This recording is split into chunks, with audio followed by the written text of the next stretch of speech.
Assalamualaikum warahmatullahi wabarakatuh. Waalaikumsalam warahmatullahi wabarakatuh. Apa kabar pemirsa? Senang sekali saya Lindi Kulwatunima kembali menjumpai Anda dalam program Forum Dialog. Kali ini kita akan mengulas terkait kesiapan hadapi arus lalu lintas dan juga mudik lebaran tahun 2025. Pemirsa, seperti yang kita ketahui bahwa perayaan Hari Idul Fitri di Indonesia memang selain sebagai momentum perayaan keagamaan, juga telah menjadi bagian dari tradisi bagi masyarakat yang memanfaatkan cuti bersama untuk melakukan mudik ke kampung halaman berkumpul dengan keluarga. Dan momen mudik inilah yang jadi keunikan tersendiri karena menyedot berbagai persiapan dan juga kesiapan. Kita tahu juga bahwa wilayah Provinsi Banten ini, pemirsa, merupakan salah satu jalur utama arus mudik, khususnya bagi pemudik yang menuju Pulau Sumatera melalui Pelabuhan Merak. Lalu bagaimana kesiapan hadapi arus lalu lintas mudik Lebaran tahun 2025 ini? Bersama saya sudah hadir sejumlah narasumber, kita sapa terlebih dahulu. Anggota Komisi 4 DPRD Provinsi Banten, Bapak Muhlis. Assalamualaikum Pak. Salam. Apa kabar Pak? Alhamdulillah baik. Puasa tetap lancar ya? Alhamdulillah. Alhamdulillah. Baik, kemudian juga sudah hadir Kepala Dinas Perhubungan Provinsi Banten, Bapak Trinur Topo. Assalamualaikum Pak. Waalaikumsalam warahmatullahi wabarakatuh. Kabar juga baik Pak? Alhamdulillah. Dan tetap semangat puasa. Harus. Kemudian sudah hadir di tengah-tengah kita tokoh masyarakat Bapak Arif Agustina. Assalamualkum Pak Arif. Waalaikumsalam. Sehat juga ya Pak ya? Alhamdulillah sehat. Dan tentunya juga sudah hadir di studio para audiens yang memang mahasiswa-mahasiswi kemudian juga unsur dari masyarakat di Provinsi Banten. Selamat sore semuanya, boleh tepuk tangan? Terima kasih. Untuk mengawali perbincangan ini saya ke Pak Muhlis terlebih dahulu. Bapak, mungkin saya ingin Bapak mengomentari terkait fenomena arus mudik yang selalu terjadi setiap tahunnya dan menjadi keunikan tersendiri. Apa yang ingin Bapak komentari terkait mudik? Ya. Tradisi mudik ini kan tradisi yang sudah puluhan tahun. Dan kita mensyukuri bagaimana kolaborasi antara pemerintah pusat, pemerintah provinsi, dan pemerintah kabupaten kota dalam rangka mempersiapkan itu. Termasuk juga bagaimana sinergitas dari berbagai lintas OPD, termasuk juga beberapa stakeholder, semuanya menyiapkan bagaimana infrastrukturnya, bagaimana juga kesiapan transportasinya, baik itu darat, laut, dan udara. Apalagi Banten ini kan saya kira mempunyai semuanya. Perlintasan ke Sumatera kebetulan kita punya punya Pelabuhan Merak. Ketika bandara, kita punya Bandara Soekarno-Hatta. Termasuk juga lintasan tol yang menghubungkan ke Jawa, itu juga melalui Jakarta Merak ini. Jadi saya kira patut disyukuri bagaimana ketika banyak masyarakat yang sudah puluhan tahun hidup di Banten, di ajang tahunan, di Hari Raya Idul Fitri ini bisa bersilaturahmi, bertemu dengan para keluarga. Tentunya ketika ingin bersilaturahmi, ingin merayakan liburan, ya tentunya harus juga dengan riang gembira, tidak lagi bermacet-macetan berhari-hari, gitu kan? Tidak juga mendekati bahaya, makanya kita jauh-jauhkan lah. Saya apresiasi ke Disub Provinsi Banten yang sudah menyiapkan semuanya, termasuk juga menyiapkan mudik gratis melalui APBD Provinsi Banten yang sudah disiapkan oleh Kadis Perhubungan Provinsi Banten. Oke, Bapak melihat animo masyarakat terhadap perjalanan mudik yang boleh dibilang luar biasa. Menurut Bapak kesiapan selama ini yang sudah dilakukan oleh Pemprov Banten apakah sudah cukup maksimal? Saya kira kalau cukup ya kita tidak boleh berpuas diri lah ya. Persiapan itu terus walaupun di masa efisiensi Pak Kadis ya. Mudah-mudahan ini tidak mengurangi. Lagi disinggung efisiensi. Ya. Nah, karena ini kan berkaitan dengan semua. Di Banten itu ada jalan yang menjadi kewenangannya provinsi, ada kewenangannya pusat. Kita dengar di Komisi 5 DPR RI ada efisiensi untuk PUPR, mudah-mudahan ini tidak mengganggu. Tidak mengganggu pemeliharaan jalan nasional di Provinsi Banten. Termasuk juga kami mungkin ya. Tapi lagi-lagi kami menghimbau khususnya kepada masyarakat, sudah disiapkan bukan hanya di Provinsi Banten, sebenarnya pemerintah kabupaten, kota, pemerintah provinsi, pemerintah pusat, termasuk juga kami, partai politik juga menyediakan mudik gratis. Artinya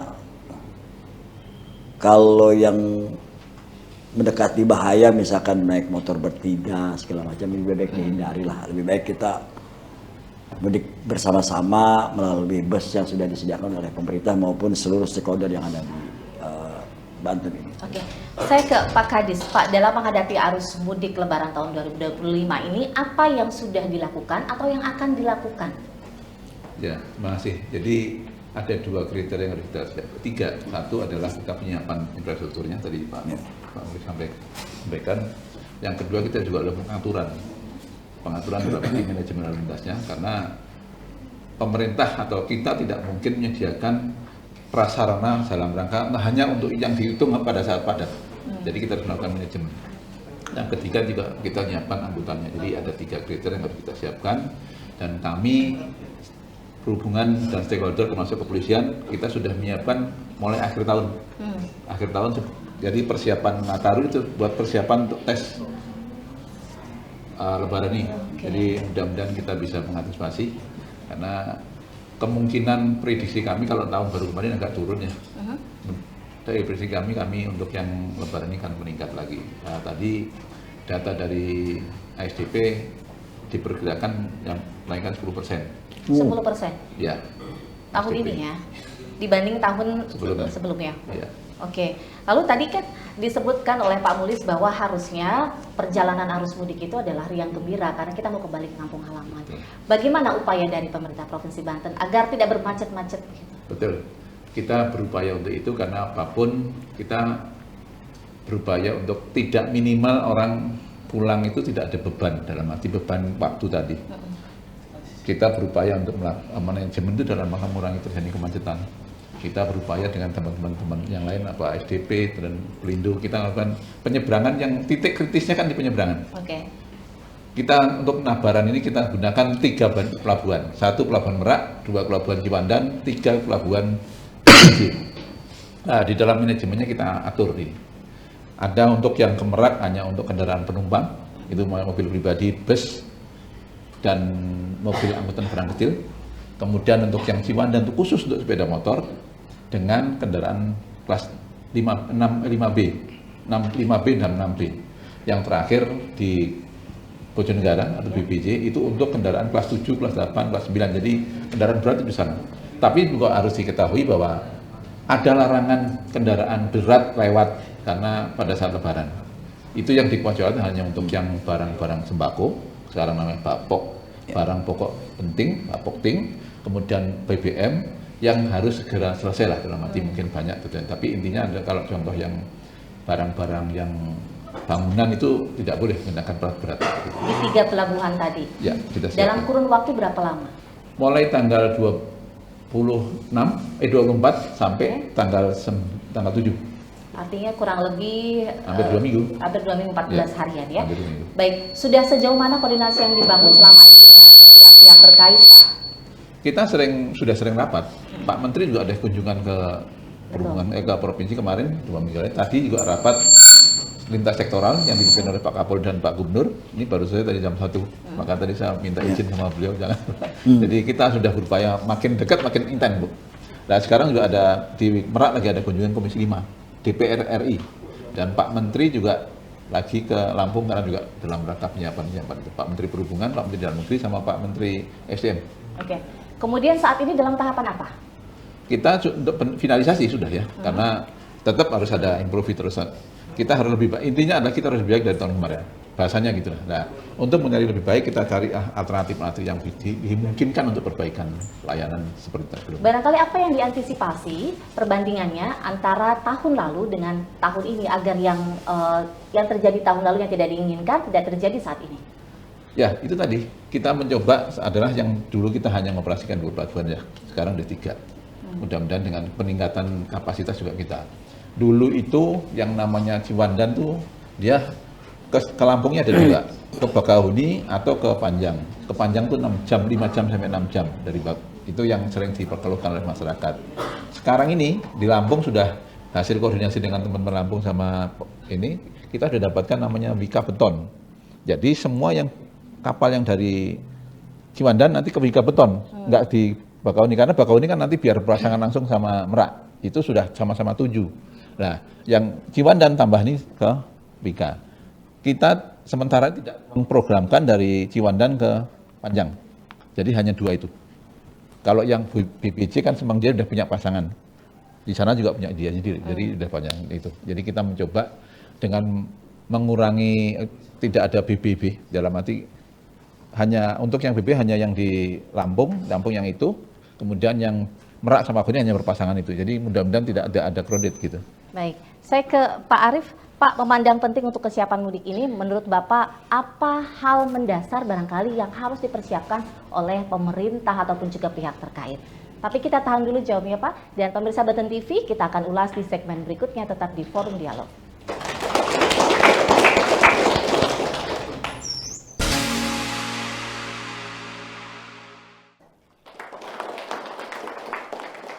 Terima kasih pemirsa, Anda masih menyaksikan Forum Dialog bersama DPRD Provinsi Banten terkait kesiapan hadapi arus mudik Lebaran tahun 2025. Kita kembali lagi ke Pak Arief. Pak, menurut Bapak hal mendasar apa yang harus disiapkan terkait arus mudik khususnya tahun ini? Terima kasih. Berkaitan dengan konteks arus mudik, paling tidak itu ada 3 aspek mendasar yang perlu disiapkan guna melakukan mudik yang aman dan nyaman ya. Yang pertama itu adalah berkaitan dengan infrastruktur. Kita tahu bahwa Provinsi Banten ini itu merupakan perlintasan utama ya, jalur darat bagi mereka yang akan melakukan perpulangan ke Sumatera. Karena Merak itu juga menjadi gerbang utama ya. Oleh karena itu menurut saya infrastruktur itu, kesiapan infrastruktur itu menjadi sangat penting. Misalnya kesiapan akses tol, perbaikan bagi jalan-jalan alternatif, lalu rest area, posko-posko kesehatan dan lain sebagainya. Lalu yang kedua, aspek yang paling mendasar juga ada mengenai keamanan dan keselamatan. Karena mudik itu bukan hanya perjalanan secara fisik, tapi juga kita harus memastikan bahwa kita sampai ke kampung halaman dengan selamat. Oleh karena itu, yang perlu kita perhatikan yang paling mendasar, kita mempersiapkan kendaraan atau alat transportasi kita dengan sebaik-baiknya. Lalu juga pemerintah, misalnya kepolisian atau Dinas Perhubungan juga menyiapkan infrastruktur di bidang itu. Lalu yang terakhir, yang ketiga, itu mengenai kesiapan mental dan spiritual. Sepanjang pengalaman saya bahwa mudik itu sangat menguras energi ya, menguras energi. Lebih dari itu juga memberikan tantangan bagi kesabaran kita. Jadi bagi saya aspek ketenangan batin itu menjadi penting agar di jalan itu lebih tenang, lebih sabar dan memberikan toleransi kepada pengendara-pengendara yang lain.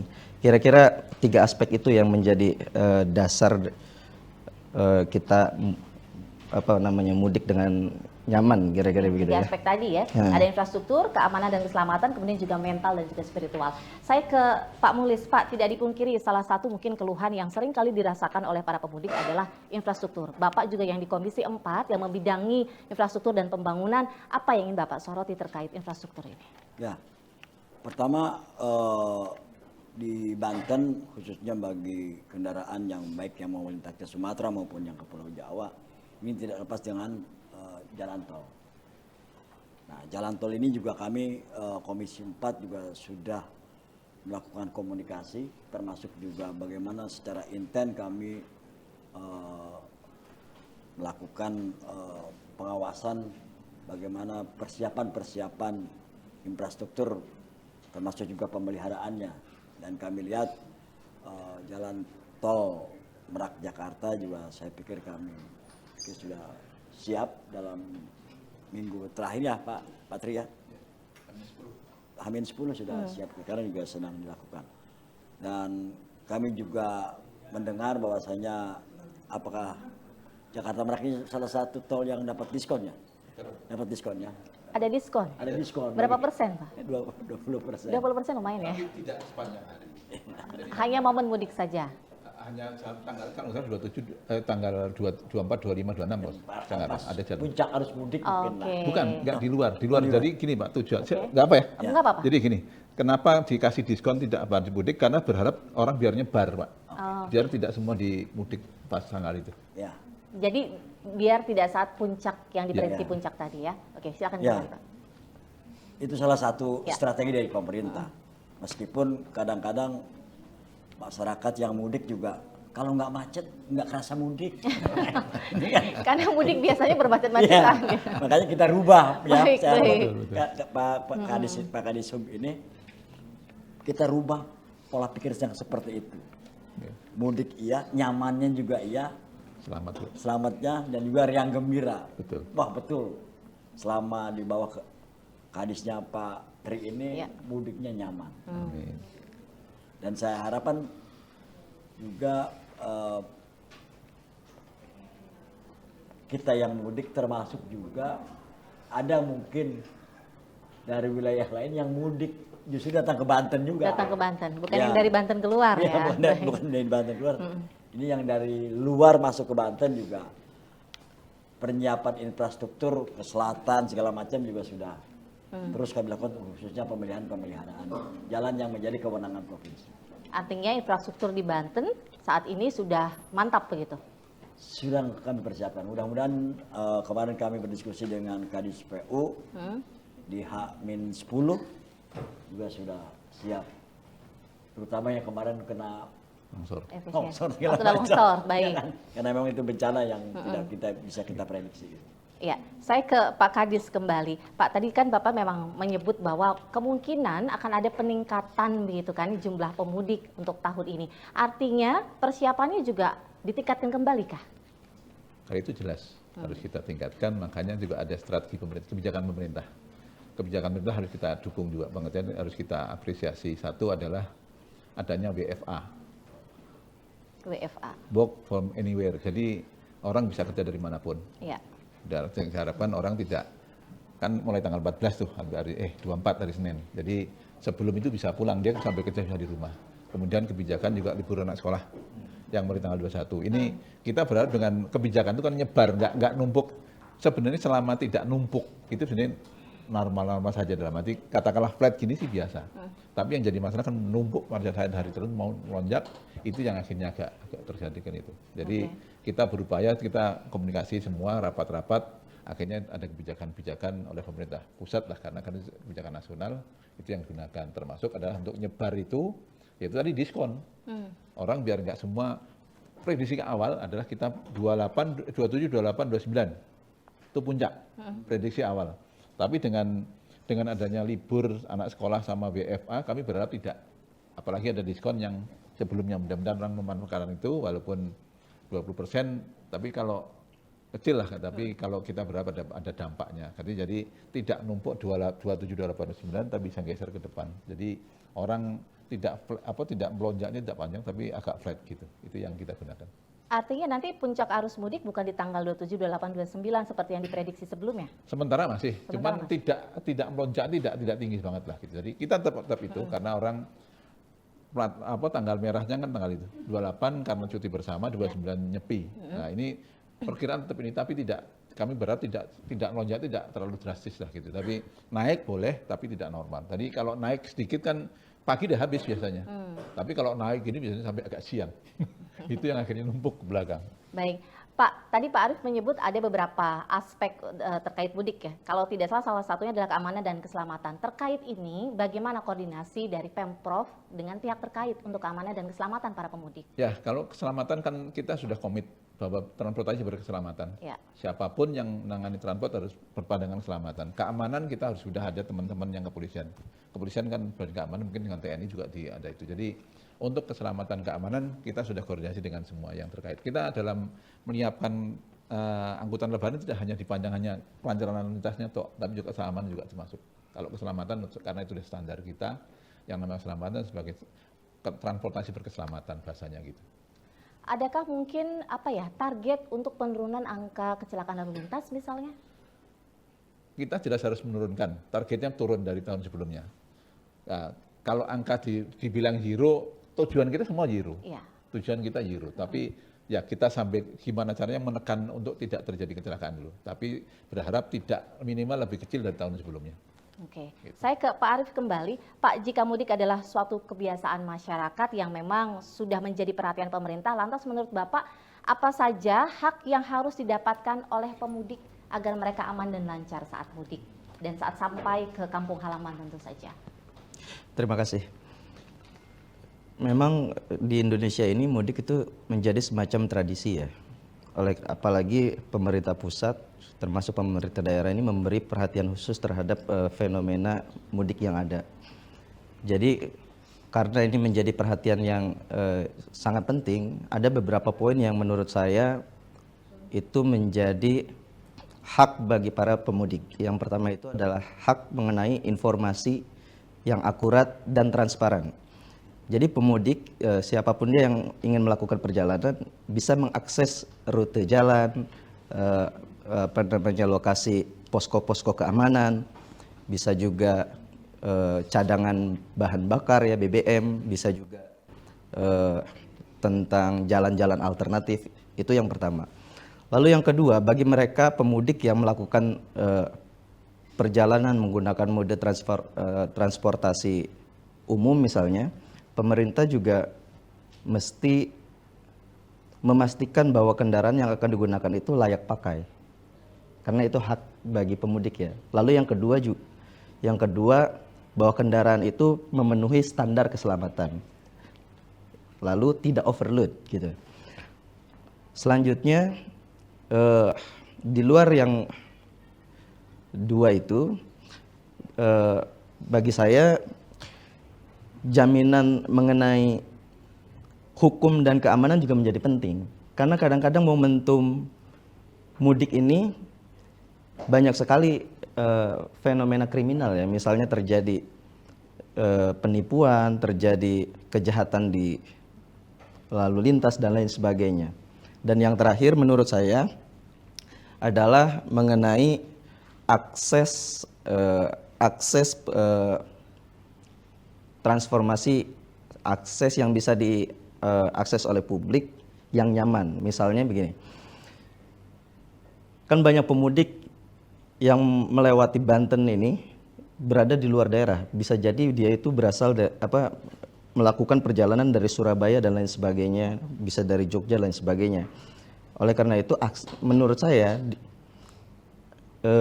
kita perlu memberikan pelayanan atau tempat yang baik berupa misalnya toilet yang bersih atau tempat ibadah yang nyaman atau mungkin tempat singgah anak yang ramah anak sehingga perjalanan itu tidak membosankan dan lain sebagainya. Kira-kira itu yang menjadi hak bagi para pemudik. Kira-kira demikian, Mbak. Barangkali kalau tempat singgah belum ada di Banten ya? Begitu saya kira Rest area. rest area itu tapi di tol, rest area. Di tol. Oke. Kan kita juga ada fasilitas yang harus disiapkan di situ. Kita harus berupaya untuk masuk ke sana. Karena kan rest area juga sekarang rest area aja juga ada hotel sekarang kan, tapi di Banten belum ada. Iya. Baik, Pak, hak untuk mendapatkan informasi para pemudik. Nah, selama ini apakah sudah ada informasi yang bisa diakses oleh para pemudik dari Pemprov Banten? Kita tahan dulu, Pak. Dan pemirsa Banten TV, kita akan kembali lagi usai jeda berikut ini tetap di Forum Dialog.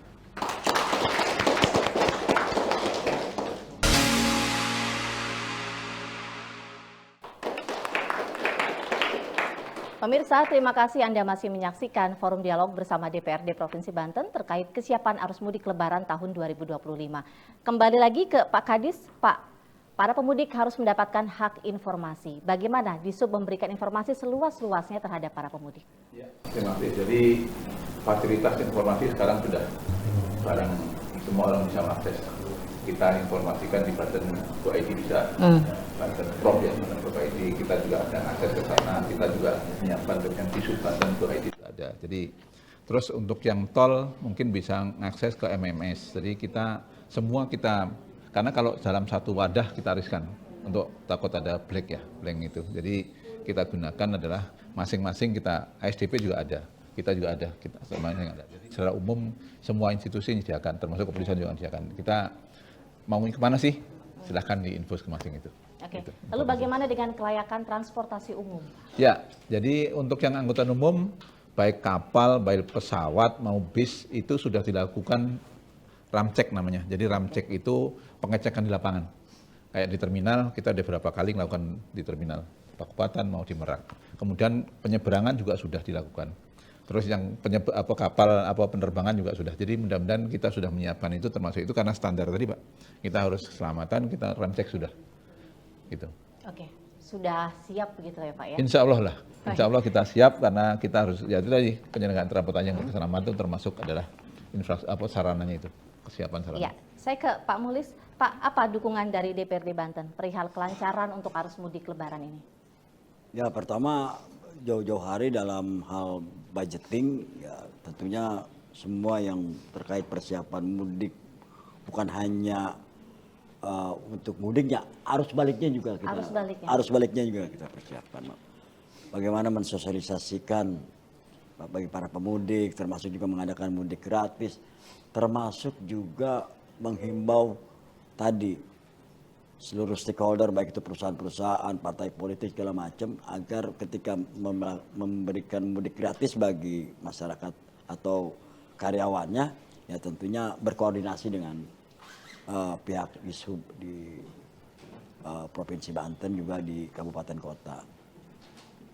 Dan kedua tentunya kami juga meminta para Disub juga untuk membuat pos pantau tadi. Ya, pos pantau ini kan penting. Salah satu bagaimana memberikan akses informasi juga kepada para pemudik. Ya, di situ juga ada tim kesehatan segala macam. Karena bagi kami pos pantau ini menjadi penting. Ya, bagaimana nanti tadi keamanan, termasuk juga kenyamanan, termasuk juga akses informasi yang harus diberikan. Dan yang terpenting bagi para pemudik kami juga menghimbau gitu ya. Mudiknya nyaman, ketika pulang jangan-jangan rumahnya ada yang bobol. Oh iya. Nah ini juga harus terkunci dengan rapi, berkoordinasi dengan pihak kepolisian di wilayahnya masing-masing. Saya kira itu. Baik, saya ke Pak Kadis. Pak, pos pantau, apakah ini sudah disiapkan? Sudah. Seperti apa mekanismenya? Jadi kami itu ada yang berwujud, ada bentuknya pos, ada yang hanya personil. Oh. Karena di situ belum tentu, di wilayah itu dalam kemacetan belum tentu ada space. Jadi kita kalau yang tidak ada paling kita personil. Kita menempatkan personil. Sehari 24 jam dari kita bagi 2 gitu. Dari 4 minimal ya. Kemudian kita ada lokasi tertentu yang kita harus bangun pos. Atau kita bersama-sama dengan instansi lain. Dengan katakanlah dengan kepolisian, dengan teman-teman BPTD, teman-teman di kabupaten kota, kita terlibat di situ. Jadi tidak punya pos, kami tidak semua harus ada poskonya, tapi kita bisa berdiri sendiri, bisa bergabung, atau kita hanya menempatkan personil Pak, gitu. Jadi kita gunakan itu, itu kalau orang menanyakan juga di situ bisa jawab. Gitu. Kalau pos pantau yang berwujud akan ada di beberapa titik Pak? Kita ada 5. Yang berwujud dalam arti kerucut itu yang sendiri ya. Oke, yang sendiri. Kalau yang lain sebagian banyak lagi. Iya, karena kan ada yang dibangun oleh kepolisian, ada yang dibangun oleh pusat, dibangun kita kan bareng-bareng kita sama-sama.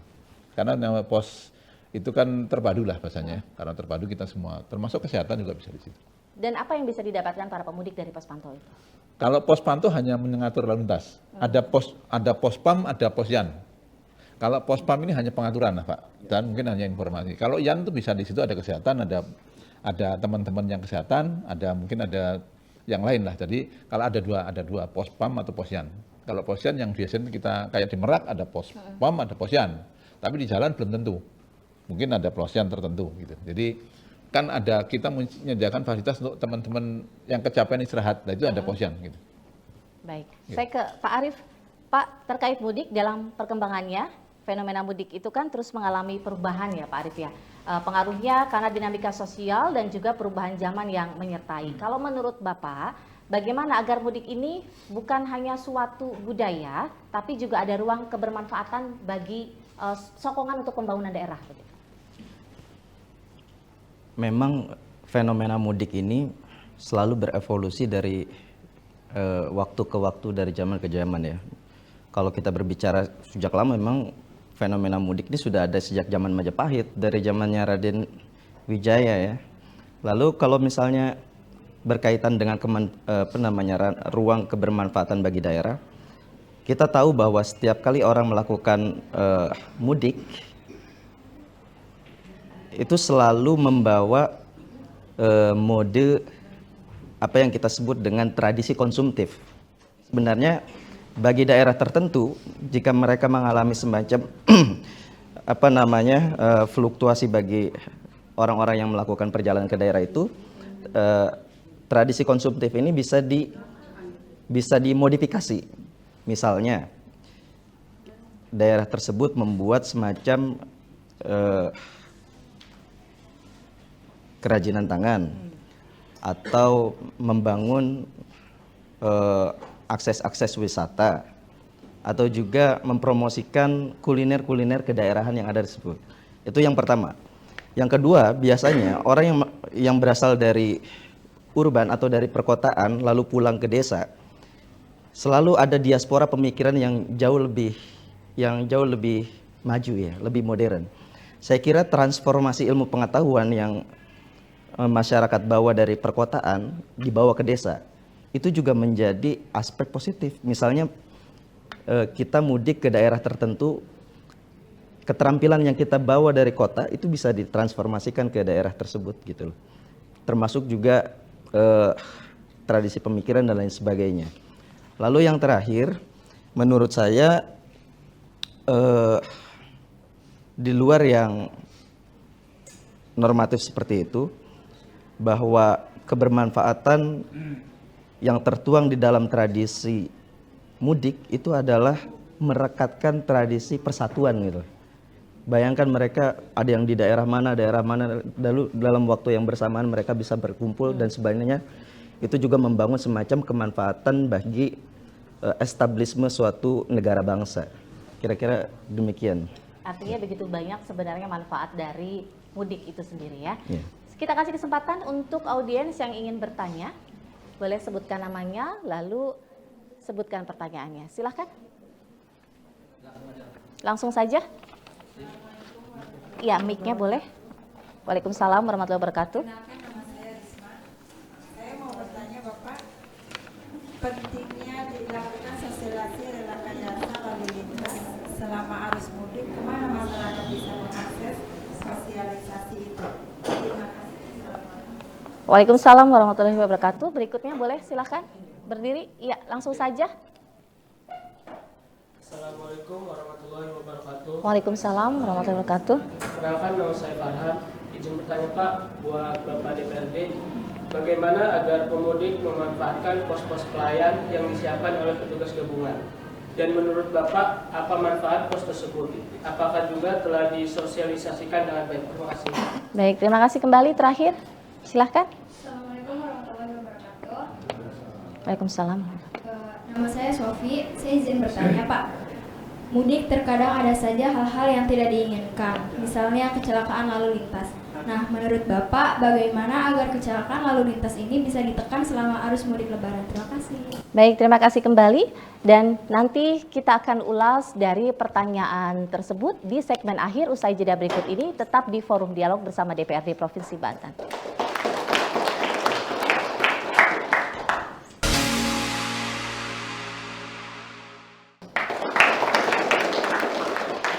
Baik pemirsa, Anda masih menyaksikan forum dialog terkait kesiapan arus mudik lebaran tahun 2025.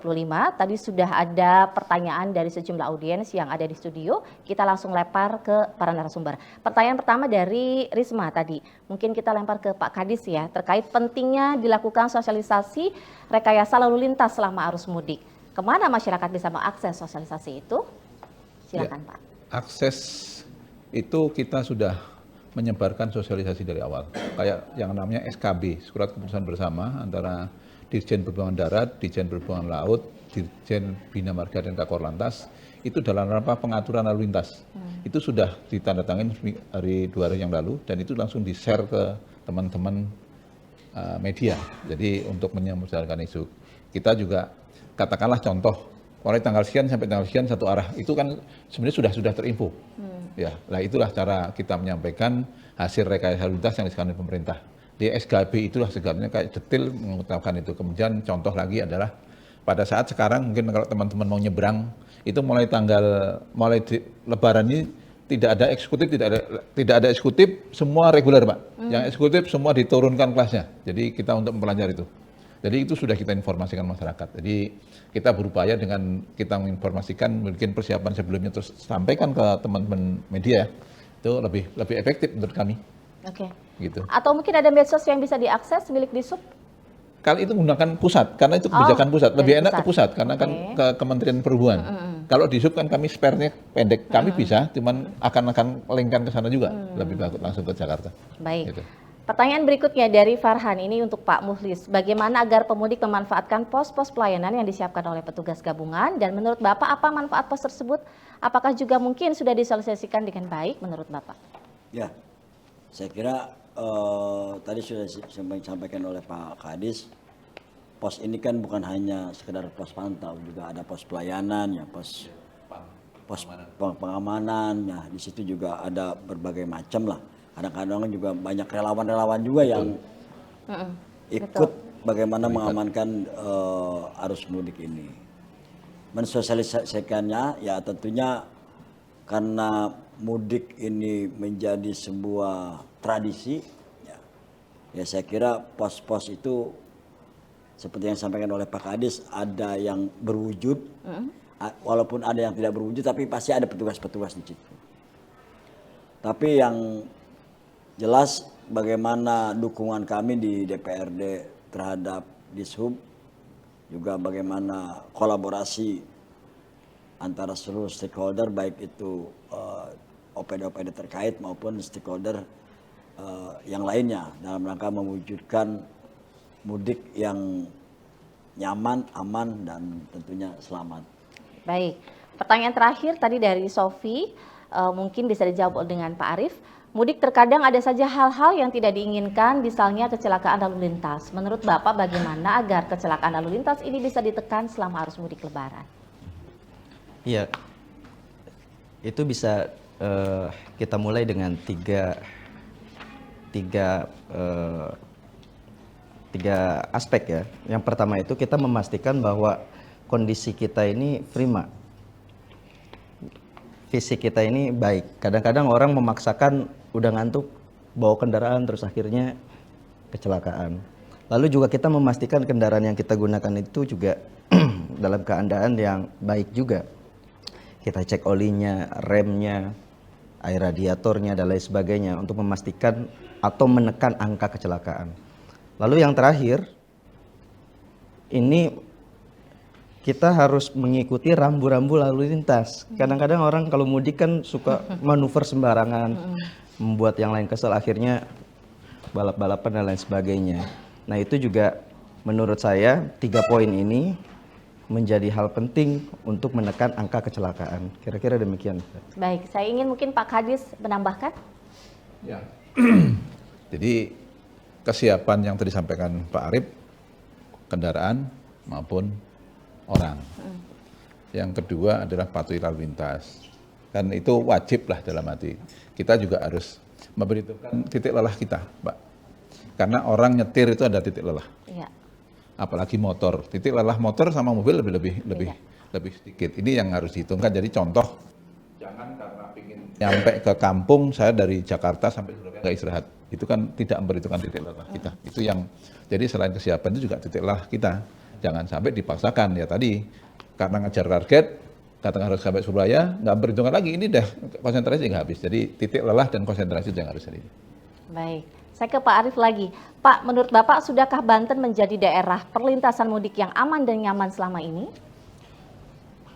Banten ini kan terus berinovasi, terus memberikan pelayanan-pelayanan terbaik ya, seperti tadi misalnya dijelaskan oleh Pak Muhlis dari DPRD, dari Bapak Kadis Dishub juga, itu selalu memberikan semacam terobosan-terobosan baru untuk memberikan kenyamanan, keselamatan, bahkan juga dalam arti yang lebih luas mungkin kesan yang baik. Tapi di luar dari itu kita juga perlu membuka hati bahwa misalnya perlu masukan-masukan lagi. Misalnya tadi edukasi dari penanya, misalnya tadi dari mana saya mendapatkan informasi itu. Berarti kan harus disosialisasikan lebih dalam. Lalu kedua juga ada tempat-tempat transit yang itu ramah bagi orang-orang lansia. Itu saya sejauh ini saya melihatnya disamaratakan aja gitu. Lansia, anak kecil dan lain sebagainya. Lalu yang ketiga itu berkaitan dengan inovasi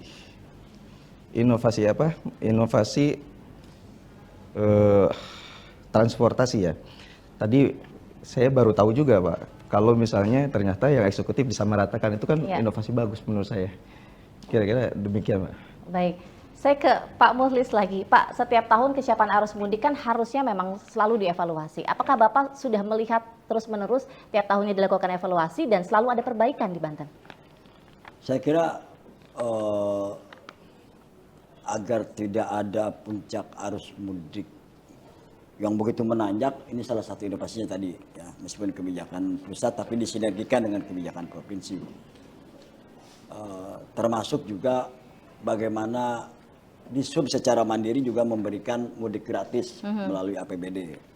Ya, ini kan salah satu langkah bagaimana pemudik ini bisa mudik dengan baik dan juga bisa selamat.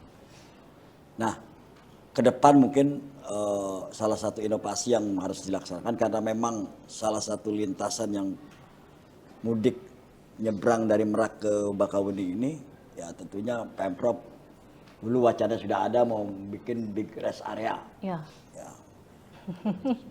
Hah?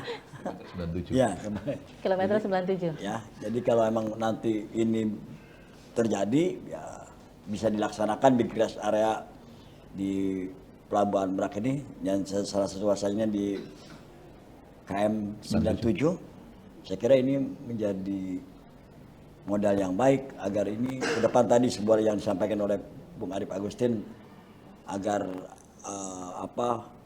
ada tempat transit bagi lansia, mohon maaf, yang juga disabilitas barangkali.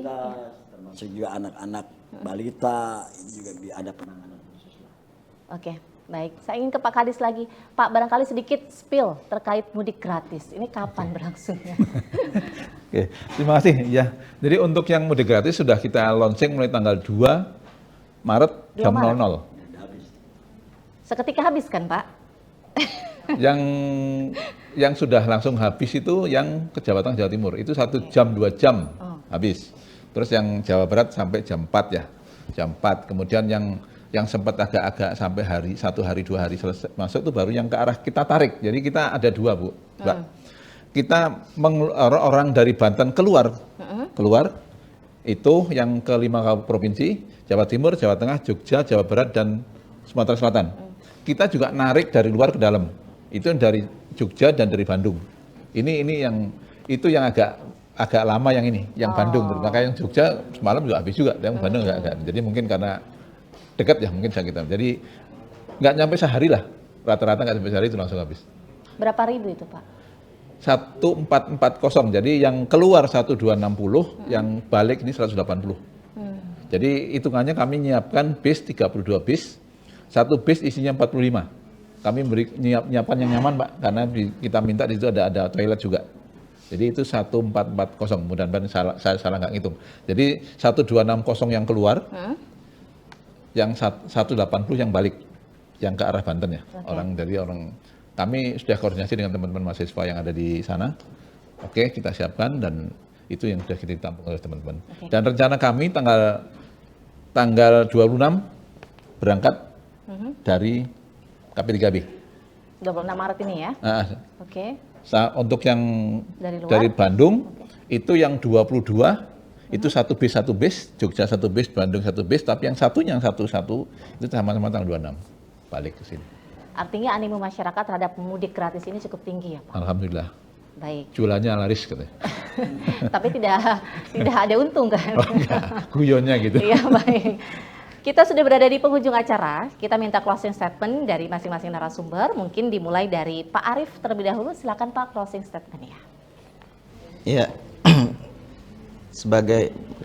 Sebagai tradisi, mudik itu bukan hanya sekedar perjalanan fisik semata. Tapi itu perjalanan emosional ya, karena di sana itu perjalanan menuju kenangan, perjalanan menuju kerinduan, perjalanan menuju keluarga, perjalanan menuju macam-macam. Oleh karena itu, mari kita ciptakan mudik yang akan kita lalui ini menjadi mudik yang riang gembira seperti yang diutarakan oleh Pak Mukhlis. Kalau saya boleh berpantun, boleh? Boleh, silakan Pak. Jangan lupa cakepnya ya. Jalan ke Merak, lewat ke Serak. Cakep. Bawa rambutan dalam keranjang. Cakep. Mudik aman, hati pun senang. Ingat kalau lagi sedikit macet, jangan klakson sepanjang jalan. Mantap, tepuk tangan dong. Terima kasih Pak Arief. Berikutnya Pak Kadis, silakan. Apakah juga mau berpantun juga? Oh enggak bisa. Khusus video aja, mungkin nggak tahu Pak Kadis. Silakan Pak Kadis. Oke, jadi untuk yang akan mudik, tadi yang sampaikan Pak Arief juga satu adalah siapkan fisik dan kendaraan. Yang kedua, untuk teman-teman yang nyebrang, yang mau nyebrang ini, sampaikan yang mau nyebrang. Tolong pastikan bahwa sebelum berangkat sudah punya tiket. Sudah punya tiket nyebrang, karena kalau belum punya tiket bisa disuruh balik. Karena kan kita ngantisipasi penumpukan mobil di situ yang belum punya tiket. Selama ini seperti itu. Akhirnya tahun sekarang kita cek di pintu tol ujung, itu yang belum punya tiket akan digeser ke kiri. Itu yang ini. Jadi yang ketiga adalah mohon teman-teman yang ini ikutin aturan, ikutin petugas lah, aturan dan petugas. Jangan sampai nanti petugas melakukan pengaturan bukan untuk menyusahkan orang. Kita untuk kebersamaan dan kelancaran semuanya. Itu jadi itulah. Terima kasih. Baik, boleh tepuk tangan untuk Pak Kadis. Berikutnya Pak Mukhlis, silakan closing statement-nya. Ya. Mudik di Idul Fitri ini harapan kami tentunya tidak numpuk di 26, 27, 28, 29. Ya, agar mempermudah bagi kepolisian,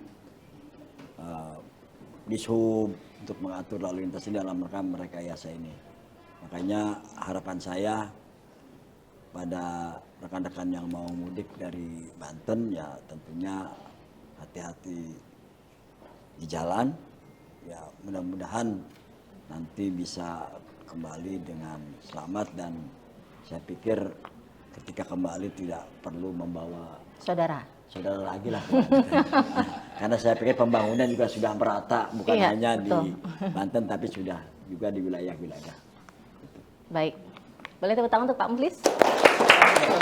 Ya. Boleh, silakan Pak. Lupa saya. Jadi mulai tanggal 26, 27, 28 itu tol Merak kena ganjil genap. Oh. Ya, ganjil genap sesuai dengan macet. Okay. Jadi untuk yang katakannya ke arah yang macet ke sana itu yang dikurangi. Jadi kalau memang kendaraan genap gunakan genap.